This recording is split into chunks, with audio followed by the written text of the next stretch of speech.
এটা হচ্ছে টেকনোর নতুন খেলোয়াড় টেকনো স্পার্ক 20C। এটা দুইটা ভ্যারিয়েন্টে লঞ্চ হয়েছে, 12,999 টাকা, আর একটা ভ্যারিয়েন্ট হলো 14,999 টাকা। অ্যারাউন্ড 15K বাজেট যাদের রয়েছে তাদের জন্য এই নতুন স্মার্টফোন। তো টেকনো এখানে 15,000 টাকা প্রাইস পয়েন্টে কি দিচ্ছে? এইটাতে 500 কাটার যুক্ত 90 হার্জ এর একটি প্যানেল রয়েছে, অর্থাৎ ডিসপ্লের কথা বলছিলাম। দেন এইটাতে 5000 mAh ব্যাটারি রয়েছে, 18 ওয়াটের চার্জার পেয়ে যাবেন বক্সে। এটা 128GB ভ্যারিয়েন্ট। তারপরে সুন্দর ডিজাইন রয়েছে, রিয়ারে দুইটা ক্যামেরা আছে। তো এই তো সবকিছু মিলে টেকনো স্পার্ক 20C। এখন এই স্মার্টফোনটা আসলে 15,000 টাকা বা 13,000 টাকায় কেমন সেটাই জানবো আজকে এই ভিডিওতে। এরকম প্রাইস পয়েন্টে বাংলাদেশ মার্কেটে ম্যাক্সিমাম মানুষজনই স্মার্টফোন কিনতে স্বাচ্ছন্দ্য বোধ করে এখনো।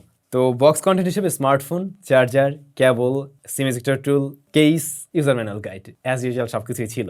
স্মার্টফোনের ডিজাইনটা যেমন দেখছেন এখনকার প্রায় ম্যাক্সিমাম স্মার্টফোনের ডিজাইনের সাথেই এর মিল থাকবে আর কি। যেমন রিয়ার প্যানেলটা আমরা ফ্রস্টেড দেখছি, আবার লাইটের রিফ্লেকশনে আলাদা আলাদা কালার দেয়, একটু রেইনবো টাইপের একটা ইফেক্ট দেয়, গ্রেডিয়েন্ট টাইপের একটা ইফেক্ট দিচ্ছে। তবে ভালো করে যদি খেয়াল করেন এটার ভিতরে এক ধরনের প্যাটার্ন রয়েছে, এইভাবে এইভাবে লম্বালম্বি সাইড থেকে দেখতে সুন্দর লাগে। সানলাইটে গেলে জিনিসটা দেখা যায়। আর ক্যামেরার চারিপাশে, অর্থাৎ ক্যামেরার মডিউল ঠিক নাই ওরকম, বাট ওরকমটা আর কি মনে হবে, দেখতে সুন্দর লাগতেছে জিনিসটা। বডি ফ্রেমটা স্কোয়ার বক্সি শেপের, যেটা প্লাস্টিকে তৈরি। বাই দ্য ওয়ে রিয়ার প্যানেলটাও প্লাস্টিকেই তৈরি। আপনার সাথে থাকা কেসটি মাস্ট ব্যবহার করুন। তবে পোর্টস অ্যান্ড বাটনের প্রয়োজনীয় একদম সবকিছুই আছে। তবে মজার বিষয় হলো এটাতে স্টেরিও স্পিকার রয়েছে, যে বিষয়টা এরকম প্রাইস পয়েন্ট আমরা খুবই কম দেখি। ডুয়াল স্পিকার থাকছে এই মোবাইল ফোনটিতে।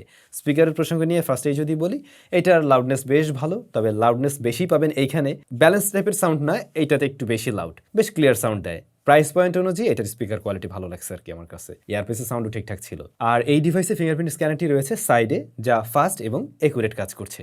ডিভাইসটার ডিসপ্লে সেকশনে আমরা দেখছি 6.6 ইঞ্চের একটি প্যানেল, যা মূলত 90 হার্জের প্যানেল, এবং এটা অবশ্যই IPS LCD প্যানেল, HD+ রেজুলেশনের। এই ডিসপ্লের PPI 267। ডিসপ্লেটার ব্রাইটনেস ইনডোরে তো আমরা ভালোই পেয়েছি, বাট আউটডোরে ডিরেক্ট সানলাইটে এটা ভালোই স্ট্রাগল করে, দেখতে আমাদের কিছুটা কষ্ট হচ্ছিল। টাচ রেসপন্স আবার ভালো পেয়েছি, মিসটাচ করতে দেখিনি। আবার 90 হার্জের বিষয়টাও চেক করা হয়েছিল, ওইটা আবার ঠিকঠাকভাবে পুশ করতে পারছে। HD+ ডিসপ্লে যেহেতু, আপনি খুব কাছ থেকে দেখতে গেলে অবশ্যই শার্পনেসের ঘাটতি ফিল করবেন। মোটামুটি দ্রুত রেখে ব্যবহার করলে বিষয়টা চোখে আসে না। তবে এই ডিসপ্লেটা 120 হার্জের হলে আর একটু স্মুথনেস বেশি পাওয়া যেত। ভালো বিষয় ছিল পাঁচল কাটআউটটা, কারণ এখনকার দিনে আসলে ইউশেপ বা ওয়াটার ড্রপ নস একদমই মানানসই না, সেই জায়গায় এই বিষয়টা ঠিকঠাক করছে। লোয়ার চিনটা একটু মোটা লাগতেছে না, আর একটু ন্যারো চিন থাকলে সেটা যুগ উপযোগী হয় বা সময় উপযোগী হয় আর কি। তো এই ডিসপ্লেটার কালার রিপ্রোডাকশন ভালো, আপনি যদি কর্নার এরিয়া থেকে তাকান তাহলে কিছুটা শিফটিং লক্ষ্য করতে পারেন। এর বাইরে মনে হয় না খুব একটা কমপ্লেন থাকবে। প্রশ্ন থাকতে পারে ভাই এটাতে কেন HD+ দিল, ফুল HD+ দিলে ভালো হইতো। হ্যাঁ, ফুল HD+ দিলে এটা দেখতে মনে হয় আর একটু ভালো লাগতো, খুব কাছ থেকে আমার শার্পনেস ভালো পেতাম, তখন আবার ফোনটা আর একটু লেগে হইতো, এটাও ট্রু। আচ্ছা, ডিসপ্লেতে প্রোটেকশন আছে কিনা জানি না, কিন্তু সো এইভাবে পরে গিয়ে ভাঙে নাই, আপনারটা ভেঙে যেতে পারে। অবশ্যই একটা স্ক্রিন প্রোটেক্টর ব্যবহার করুন। আর হ্যাঁ, এই ধরনের সুন্দর সুন্দর জ্যাকেটগুলো যারা পারচেস করার চিন্তা ভাবনা করছেন, 10% ডিসকাউন্টে পারচেস করতে পারেন ফেব্রি লাইফ থেকে। ভিডিও ডেসক্রিপশনে SamZone এই কুপনটা দেওয়া আছে, অথবা একটা লিঙ্কও দেওয়া আছে। ওই লিঙ্কের থ্রুতে গিয়ে জাস্ট কেনাকাটা করলেই হবে, 10% ডিসকাউন্ট পেয়ে যাবেন। আচ্ছা, যদি ভিতরে একটু জাম দেই, এটা Android 13 রান করছে এবং প্রসেসর হিসেবে রয়েছে একটি Octa-core প্রসেসর, যার নাম হলো G36। পাওয়া যায় দুইটা ভেরিয়েন্টে, 8/128, 4/128। 4/128 দাম হলো গিয়ে 12,999। তবে আপনি আরো 4GB এক্সট্রা ভার্চুয়াল র্যাম ব্যবহার করতে পারবেন। 8GB ভ্যারিয়েন্টের সাথে আরো 8GB ভার্চুয়াল র্যাম ব্যবহার করতে পারবেন, যেটা আসলে আপনার কোনো কাজে লাগবে না। এইখানে যে প্রসেসরটা রয়েছে তার পাশাপাশি আমরা 8GB র্যাম দেখছি। আমি মনে করি ভাই গুড এনাফ, এর বেশি র্যাম আর প্রয়োজন নাই। তো এইটা আসলে রেগুলার পারফরমেন্স দিতে পারে। এই প্রসেসরটা মোটামুটি একেবারে এন্ট্রি লেভেল বা বেসিক টাইপের একটা প্রসেসর, যা আপনার রেগুলার কাজবাজে ঠিকঠাক সহায়তা করতে পারবে। অ্যাপ ওপেন ক্লোজ টাইমে আমরা দেখছিলাম একটু টাইম লাগছে, খুব ল্যাগি ভাব মনে হয়নি, আটকে যেতে একদম ফ্রিজ হয়ে গিয়ে আটকে থাকছে আর কি, এমন সমস্যা পাইনি। জাস্ট অ্যাপ ওপেন ক্লোজে কিছুটা টাইম নিচ্ছিল। এখানে কয়েকটা ব্লোটওয়্যার আছে, যদি ভালো না লাগে আনইনস্টল করে ফেলবেন, আর আনইনস্টল করে রাখলে আর একটু ক্লিন আর একটু বেটার রেজাল্ট পাবেন। যেমন স্ন্যাপচ্যাটও আছে, ওটা দেখার দরকার নাই, আরো বেশ কিছু আছে আর কি। চেক করছিলাম জাইরোস্কোপ সেন্সর, ওটা দেখলাম যে আছে, এই যে আপনারা নাড়াচাড়ায় দেখলে বুঝতে পারবেন নড়তেছে। তো এই বিষয়টাও অনেক সময় এই ধরনের বাজেটের স্মার্টফোনে দেখা যায় না, সো এটা আছে আর কি, অনেকের কাজে লাগতে পারে। মাল্টিটাস্কিং একটা ডিসেন্ট রেজাল্ট দিয়েছে। আমাদের হাতের ভ্যারিয়েন্ট হলো 8GB র্যাম ভ্যারিয়েন্টের, এবং এটাতে আমি দেখছিলাম 4-5টা অ্যাপ্লিকেশন সে রান করে রাখতে পারে। আর 4GB র্যাম ভ্যারিয়েন্টটা হয়তো আরেকটু পিছিয়ে থাকবে, খুব স্বাভাবিক, আবার ওটার দামও একটু কম আছে আর কি। যাই হোক, গেমিং টেমিং কি করা যাবে এটা দিয়ে? ভাই একেবারে এন্ট্রি লেভেলের গেম টেম খেলতে পারবেন। লাইক আপনি যদি 2D গেমগুলো খেলতে চান, হ্যাঁ সেগুলো খেলা যাবে। আমরা তারপর ফ্রি ফায়ার খেলে দেখছিলাম এখানে, হ্যাঁ রান করা যায়, খেলা যায়, খুব একটা আশা রাখবেন না। মাঝে মধ্যে সময় কাটাতে চাইলে ঠিক আছে, আপনি ল্যাগ হিকাবের দেখা পাবেন এখানে, ফ্রেম রেট ওঠানামা করতেও দেখবেন, তবে খুব বেশি হিট জেনারেট করবে না আর কি। বাট গেমিং এর জন্য কিন্তু আদর্শ কিছু হচ্ছে না এরকম প্রাইস পয়েন্ট থেকে একদমই। ওভারঅল পারফরমেন্স সেকশনে এই স্মার্টফোনটাতে আরেকটু বেটার চিপ দিয়ে আসলে, মানে টেকনো যে দামে লঞ্চ করছে তাতে আমি বলতাম একদম পারফেক্ট ছিল, বাট আরেকটু বেটার চিপ দরকার ছিল আসলেই। Alright, very good. তারপরে যদি আমরা যাই ক্যামেরাতে, মেইন শুটার হলো 50 মেগাপিক্সেলের, সাথে একটা সহকারী সেন্সর আছে, ওটা দুধভাত সেন্সর এমনিতেই দেয়। ফ্রন্ট ফেসিং ক্যামেরাটা হলো গিয়ে 8 মেগাপিক্সেলের।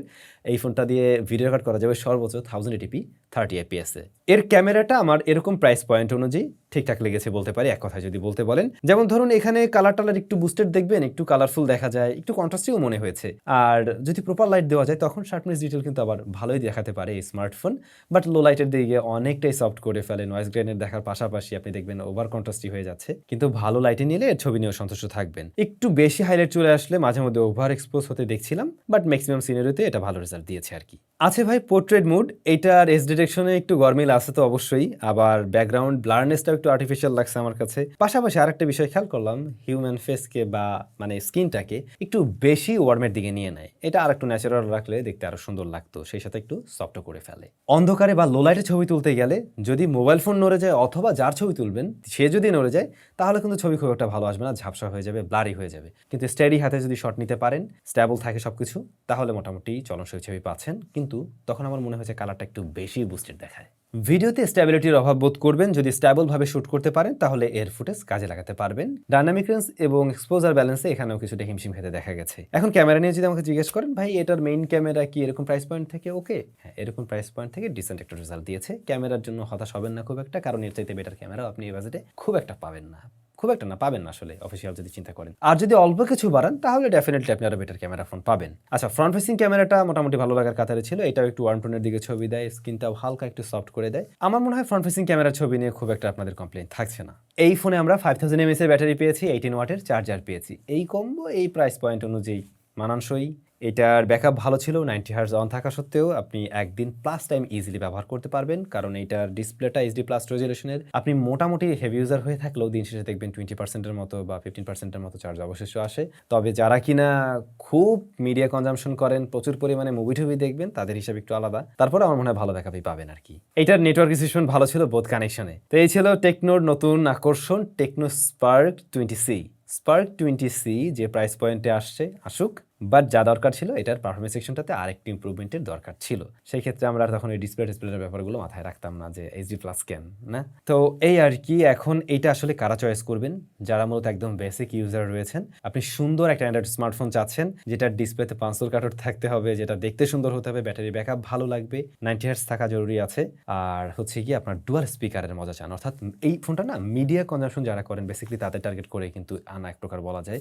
প্রচুর পরিমাণে ভিডিও টিডিও দেখতে গেলে তখন সাউন্ডটাও একটু কিন্তু ভালো দরকার, দুই সাইড থেকে সাউন্ড আসলে একটা স্টেরিও মজা পাওয়া যায়। তো সেই জিনিসটা আপনি ফিল করতে পারবেন।